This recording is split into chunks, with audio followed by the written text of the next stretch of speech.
इनका बाप भी छोड़ेगा इमरान खान को, इनके बापों के बाप भी छोड़ेंगे इमरान खान को। यहाँ पे मैं ज़्यादा टाइम नहीं लूँगा आप लोगों का, लेकिन एक चीज़ मैं एक सवाल करना चाहता हूँ। डेनमार्क के आर्मी चीफ का नाम क्या है? कितने लोग जानते हैं? इमरान भाई आप जानते हैं?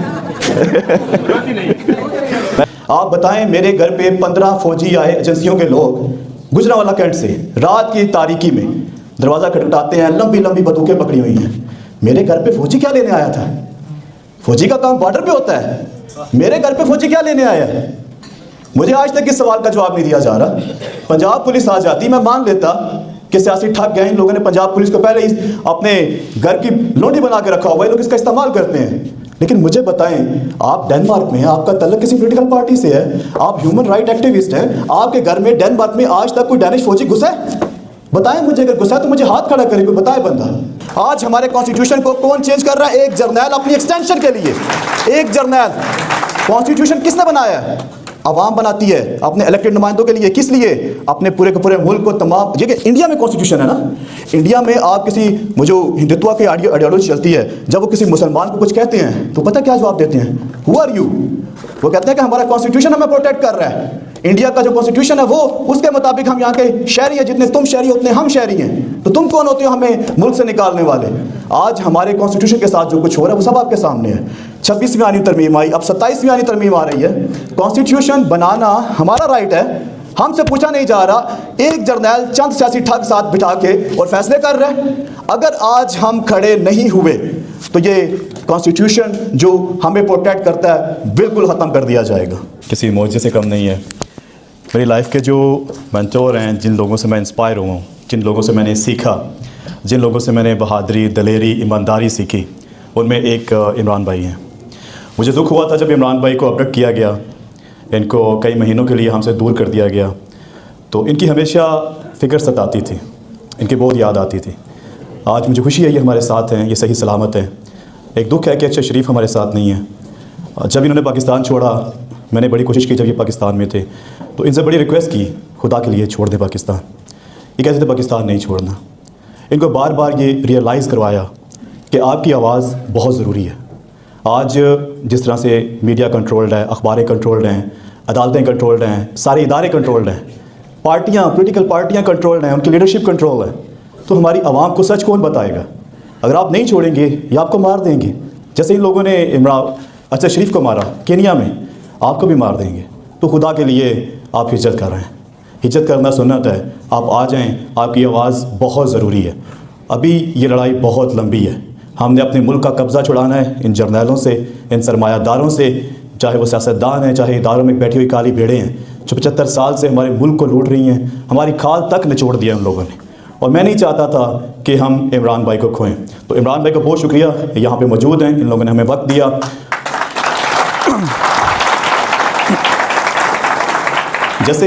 जैसे इमरान भाई यहाँ पे मौजूद हैं, मैं आपसे वादा करता हूँ इंशाल्लाह बहुत जल्द इमरान खान भी हमारे साथ ऐसे मौजूद होगा। इनका बाप भी छोड़ेगा इमरान खान को, इनके बापों के बाप भी छोड़ेंगे इमरान खान को। हमने बहुत इंतज़ार किया, हम देख रहे थे लीडरशिप की तरफ कि लीडरशिप कोई लाया अमल देगी, लीडरशिप कुछ करेगी। ये मेरा मुल्क है, वो मेरा लीडर है, मैं बचाऊंगा उसे। मैं हर हद तक जाऊंगा इमरान खान को जेल से निकालने के लिए। इमरान खान जब भी ओवरसीज़ में यहाँ पे आता था, आपको पता है ओवरसीज़ इमरान खान के बैकबोन है, ओवरसीज़ पाकिस्तान की बैकबोन है। आज का ये जो इवेंट है ये ह्यूमन राइट्स के ऊपर है। मेरी नज़र में इस वक्त इमरान खान से बड़ा बंदा कोई पाकिस्तान में नहीं है जो ह्यूमन राइट की सबसे बड़ी आवाज़ है दुनिया में। इमरान खान फ़लस्तीनियों की आवाज़ है, इमरान खान कश्मीरियों की आवाज़ है, इमरान खान पाकिस्तानियों की आवाज़ है, बलोचों की आवाज़ है, पूरे पाकिस्तान की पूरी कौम की आवाज़ है ना। पाकिस्तान की सबसे बड़ी पॉलिटिकल पार्टी है। एक बंदा जो खुद मिसाल है, जो लोगों के लिए आवाज़ उठाता है उनके हकूक़ के लिए। पाकिस्तान में अगर किसी ने रूल ऑफ लॉ की बात की है तो वो इमरान खान था। पाकिस्तान में अगर किसी ने इंसानी जान की अहमियत की बात की है तो वो इमरान खान था। आपके जो पैसे चोरी होते हैं पाकिस्तान से बैरून मुल्क आते हैं, अगर उस पर किसी ने शऊर दिया तो वो इमरान खान था। तो मेरे लिए ये ज़रूरी है कि मैं अगर ह्यूमन राइट्स की बात करूं तो मैं इमरान खान की बात करूं। ये कोई पॉलिटिकल स्टेटमेंट नहीं है। जब ह्यूमन राइट्स की बात होगी, आप अगर बात करते हैं फलाई तंजीमों की, शौकत खानों में यूनिवर्सिटीज़ हैं, वो बंदा आपके सामने आ जाएगा। आप अगर पॉलिटिकली सियासी बात नहीं भी करना चाहते तो वो बंदा आपके सामने है। क्या करेंगे? अगर ह्यूमन राइट्स के ऊपर बात करेंगे सामने खान नजर आएगा, अगर फलाई रियासत के ऊपर बात करेंगे, फलाई इदारों के ऊपर बात करेंगे आपको खान नजर आएगा, कौम के दर्द के लिए बात करेंगे आपको खान नजर आएगा, अगर आप स्पोर्ट्स की बात करेंगे आपको खान नजर आएगा। कहां से माइनस करें हम उसे? हम कौन सा, मुझे बताएं मैं कौन सी ऐसी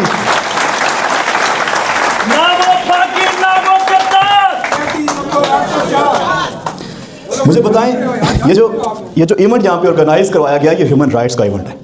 हमारे जो चीफ गेस्ट हैं इमरान रियाजी, एक जर्नलिस्ट हैं, ये कोई पीटीआई के या हमारी पार्टी के मेंबर नहीं है, ये एक जर्नलिस्ट है।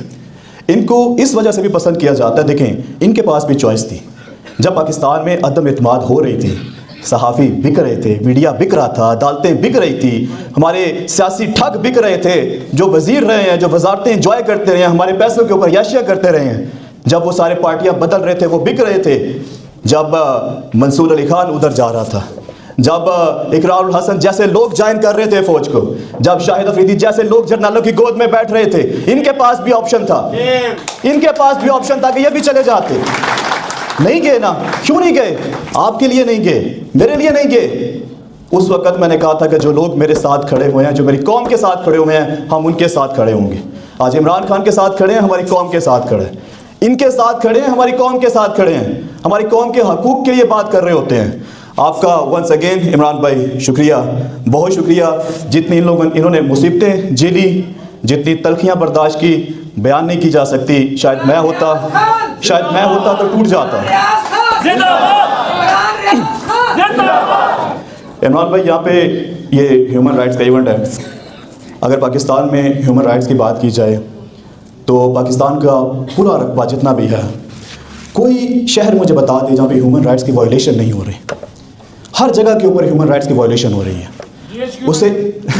उसे अगर आप सियासी लिहाज से देखें तो वहाँ भी ह्यूमन राइट्स की वायलेशन हो रही है, समाजी लिहाज से देखें वहाँ भी ह्यूमन राइट्स की वायलेशन हो रही है, आप अगर ख़ानदानी बरादरी सिस्टम में जाकर देखें तो वहाँ ह्यूमन राइट्स की वायलेशन हो रही है। आप KPK में देखें क्या हो रहा है, बलूचिस्तान में देखें क्या हो रहा है, आप कश्मीर में देखें क्या हो रहा है, हर जगह के ऊपर ह्यूमन राइट्स की वायलेशन हो रही है। एक और चीज़ दुनिया में भी होती है, ऐसा नहीं है कि सिर्फ पाकिस्तान में हो रही है, लेकिन एक चीज़ जो सबसे ज़्यादा दुख देती है, परेशान करती है, ज़ीशान भाई, रियासत ह्यूमन राइट की वायलेशन कर रही है। हमारे इदारे जो सरकारी इदारों के अंदर सरकारी एहलकार बैठे हुए हैं, हमारी तनख्वाहों पे पल रहे हैं, वो ह्यूमन राइट की वायलेशन कर रहे हैं। आप बताएं, मेरे घर पे 15 फौजी आए एजेंसियों के लोग गुजरांवाला कैंट से, रात की तारीकी में दरवाज़ा खटखटाते हैं, लंबी लंबी बंदूकें पकड़ी हुई हैं। मेरे घर पे फौजी क्या लेने आया था? फौजी का काम बॉर्डर पे होता है, मेरे घर पे फौजी क्या लेने आया है? मुझे आज तक इस सवाल का जवाब नहीं दिया जा रहा। पंजाब पुलिस आ जाती, मैं मान लेता कि सियासी ठग गए, इन लोगों ने पंजाब पुलिस को पहले ही अपने घर की लोनी बना के रखा हुआ है, लोग इसका इस्तेमाल करते हैं। लेकिन मुझे बताएं, आप डेनमार्क में हैं, आपका तल्लुक किसी पॉलिटिकल पार्टी से है, आप ह्यूमन राइट एक्टिविस्ट हैं, आपके घर में डेनमार्क में आज तक कोई डैनिश फौजी घुसा है? बताएं मुझे, अगर घुसा तो मुझे हाथ खड़ा करे, कोई बताए बंदा क्यों नहीं घुसा?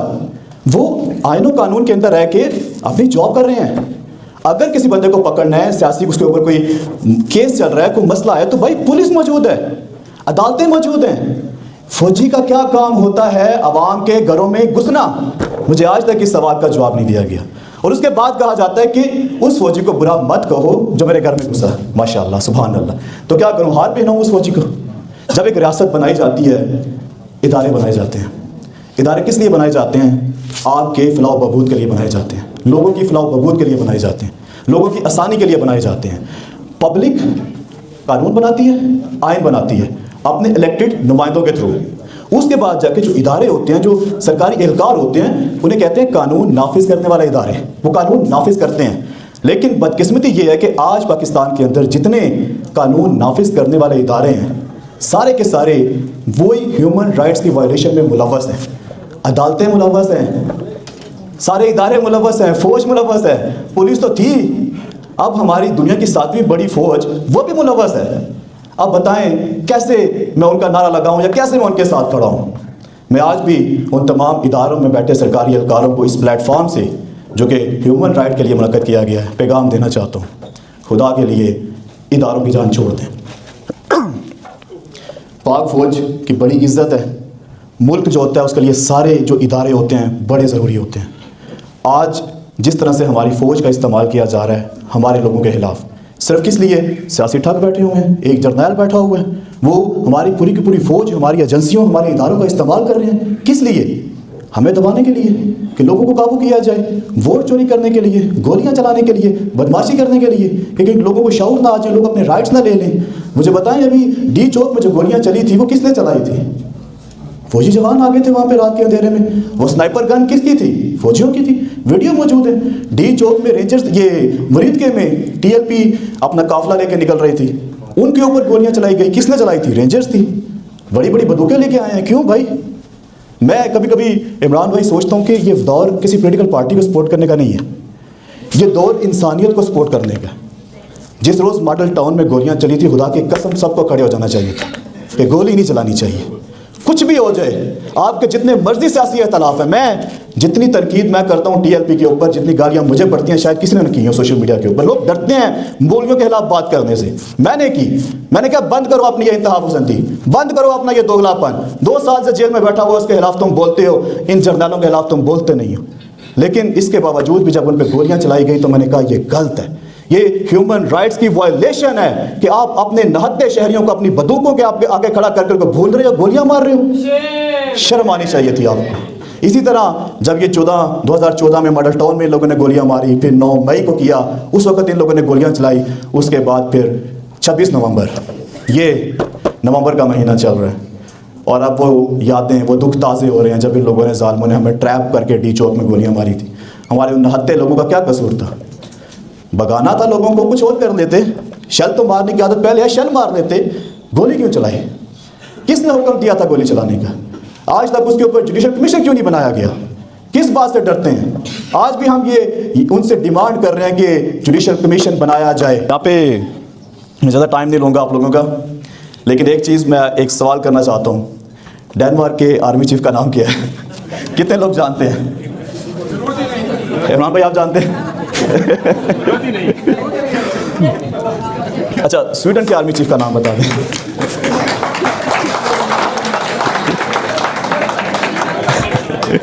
भाई वो जो चीफ ऑफ आर्मी साहब आपने बोला ना डेनमार्क का, मेरा ख्याल वो पार्ट टाइम जरा जॉब करता होगा यहाँ पे अपने एक्सपेंस पूरे करने के लिए। मैं इमरान भाई पिछले 5 साल से एक ओवरसीज़ पाकिस्तानी हूँ।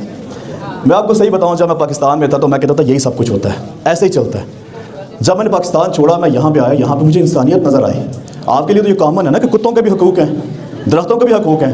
मैंने जब इन लोगों को देखा कि ये जब अपना बजट बनाते हैं तो दरख्तों के लिए भी पैसा रखते हैं बीच में कि भाई हमने इतना पैसा दरख्तों के ऊपर खर्च करना है, हमने इतना पैसा कुत्तों के ऊपर खर्च करना है। पाकिस्तान की आधी आबादी गुर्बत की लकीर से नीचे है, जानते हैं आप? तकरीबन 44% लोग जो हैं वो 2 वक्त का खाना नहीं खा पा रहे। आपको पता है कितने करोड़ बच्चे स्कूलों से बाहर हैं? मतलब ये वो असल इश्यूज़ हैं जिनके ऊपर कभी कोई बात नहीं करता। हम सवाल करें तो बीच में फौज को ले आते हैं, हम सवाल करें तो कहते हैं कि ये गद्दार है। और भाई यहाँ पे भी तो कोई नहीं जानता आर्मी चीफ का नाम, तो क्या ये भी गद्दार है? यहाँ पे कोई आर्मी चीफ के नारे नहीं मारता, यहाँ पे उनकी रिसेप्शन नहीं होती। दुनिया का कौन सा मुल्क है यार जहाँ पे फील्ड मार्शल मदनियात हाथों में लेके कहता है कि आपको कैसा लगेगा? आपको कैसा लगेगा कि अगर आपका डेनमार्क का आर्मी चीफ बिजनेस डील कर रहा हो किसी के साथ? कैसा लगेगा आपको? आपके घर का चौकीदार है, आपने उसको चौकीदारी में रखा हुआ है, आप उसको तनख्वाह देते हैं, आपको कैसा लगेगा कि वो आपके बिजनेस की डीलिंग कर रहा हो?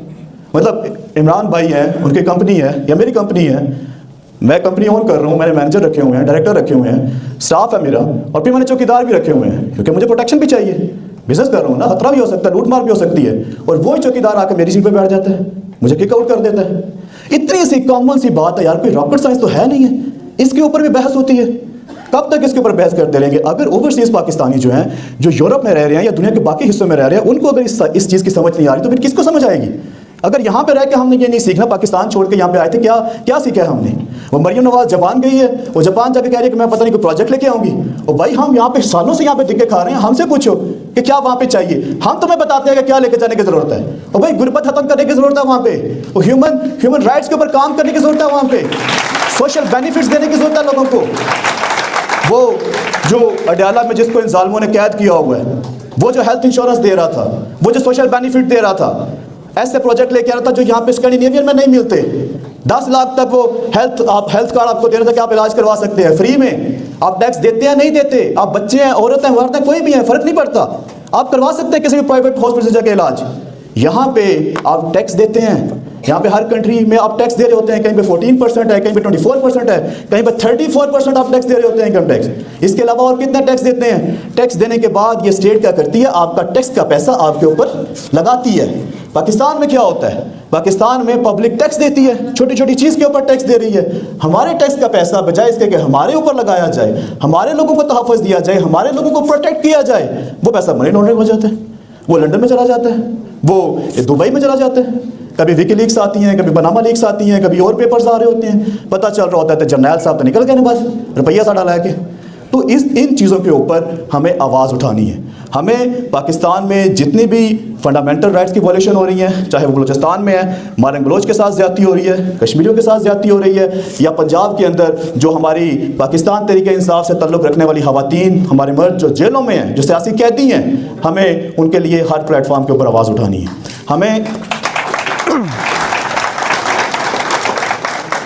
हमें जर्नैल साहब को ये पैगाम पहुंचाना है कि जर्नैल साहब, हम पाकिस्तानी हैं। ये जो परचम आपको नज़र आ रहा है पाकिस्तान का, अगर मैं कहूँगा कि मुझे इसकी हिफाजत करनी है तो मुझे इसके आइन और कानून की हिफाजत करनी पड़ेगी। अगर इसके अंदर से आप कॉन्स्टिट्यूशन की किताब निकाल देंगे ना तो कुछ भी नहीं रहेगा। आज अगर डेनमार्क चल रहा है तो कॉन्स्टिट्यूशन की वजह से चल रहा है। डेनमार्क का कॉन्स्टिट्यूशन ना आपका मजहब देखता है, ना देखता है कि आप पाकिस्तान से आए हैं, आप इंडिया से आए हैं, आप कहाँ से आए हैं। वो आपको बराबरी देता है, वो आपको इक्वालिटी देता है, वो आपको प्रोटेक्ट करता है। कौन करता है? कॉन्स्टिट्यूशन करता है। आज हमारे कॉन्स्टिट्यूशन को कौन चेंज कर रहा है? एक जर्नैल अपनी एक्सटेंशन के लिए। एक जर्नैल। कॉन्स्टिट्यूशन किसने बनाया है? आवाम बनाती है अपने इलेक्टेड नुमाइंदों के लिए। किस लिए? अपने पूरे के पूरे मुल्क को तमाम। ये इंडिया में कॉन्स्टिट्यूशन है ना, इंडिया में आप किसी, वो जो हिंदुत्व की आइडियोलॉजी चलती है, जब वो किसी मुसलमान को कुछ कहते हैं तो पता क्या जवाब देते हैं? Who are you? वो कहते हैं कि हमारा कॉन्स्टिट्यूशन हमें प्रोटेक्ट कर रहा है। इंडिया का जो कॉन्स्टिट्यूशन है वो, उसके मुताबिक हम यहाँ के शहरी हैं, जितने तुम शहरी उतने हम शहरी हैं। तो तुम कौन होते हो हमें मुल्क से निकालने वाले? आज हमारे कॉन्स्टिट्यूशन के साथ जो कुछ हो रहा है वो सब आपके सामने है। 26वीं आनी तरमीम आई, अब 27वीं आनी तरमीम आ रही है। कॉन्स्टिट्यूशन बनाना हमारा राइट है, हमसे पूछा नहीं जा रहा। एक जर्नैल चंद सियासी ठग साथ बिठा के और फैसले कर रहे हैं। अगर आज हम खड़े नहीं हुए तो ये कॉन्स्टिट्यूशन जो हमें प्रोटेक्ट करता है बिल्कुल ख़त्म कर दिया जाएगा। आज हम आखिरी दीवार हैं। जिस तरह इमरान भाई ने कहा था कि टक्कर के लोग पिछले 3 साल से मार खा रहे हैं लेकिन पीछे नहीं हट रहे। आज अगर हम खड़े ना हुए तो फिर शायद दोबारा मौका ना मिले। इमरान भाई हैं, अल्लाह इनको ज़िंदगी दे। इस तरह के बहुत सारे नौजवान हैं, बहुत सारे लोग हैं जो ह्यूमन राइट की वायलेशन के ऊपर, जो फंडामेंटल राइट्स के लिए बात कर रहे हैं। हमें चाहिए कि हम उन सब के साथ खड़े हों। अगर आज हम नहीं खड़े होंगे, मैं बार बार आपको बता रहा हूँ, 2 साल से ज़्यादा अरसा हो गया वो बंदा आपका मुंतज़िर है। वो बंदा सोच रहा होगा कि ओवरसीज़ पाकिस्तानी तो हमेशा मेरे साथ खड़े हुए थे, आज उन्हें क्या हो गया है। ओवरसीज़ पाकिस्तानी पाकिस्तान में मौजूद पाकिस्तानियों से ज़्यादा शऊर रखते हैं, इस वजह से कि उन्होंने दुनिया देखी है। वो देखते हैं दुनिया में क्या हो रहा है। आज ओवरसीज़ अगर वो खामोश रहेंगे तो फिर जुर्म में शामिल हो जाएंगे। मैं आप तमाम लोगों से गुजारिश करना चाहता हूँ कि नेक्स्ट टाइम कहीं पे भी इस तरह की कोई इवेंट्स होते हैं